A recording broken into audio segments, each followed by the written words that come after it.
तर आहे नाशिक पुणे हायवे आणि मी आता पोचले आळेफाटा बस स्टॉपवर. इथे ना मला नमिता दीदी घ्यायला आली आणि आम्ही दोघी ना मग तिच्या घरी गेलो. ती म्हटली आज आपण कळमजाई मंदिरात दर्शनासाठी जाऊ, पण दाजी म्हटले आधी ना आपण आहे ना गाडीदार आहे ना पेट्रोल टाकू. मग थोड्याच वेळात आहे ना आम्ही पोचलो इथं कळमजाई माता मंदिराच्या पायथ्याशी.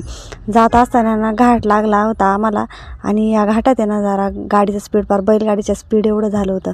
आम्ही ना इथं मग पोचलो आणि दाजी म्हटले की तुम्हाला काही व्हिडिओ फोटो काढायचे तर काढा, पण मला त्यात घेऊ नका असे म्हटले. आणि नंतर आहे ना गर्दी काहीच गर्दी नव्हती आणि मग आम्ही देवीचं दर्शन घेतलं आणि देवीचं दर्शन आहे ना एकदम मस्त झालं, निवांत.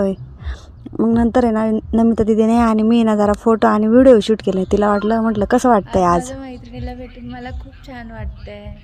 आजचा दिवस माझ्यासाठी खूप खूप खूप चांगला आहे, कारण मी काजलबरोबर दिवस स्पेंड केला. तर व्हिडिओ आवडल्यास व्हिडिओला नक्की लाईक करा.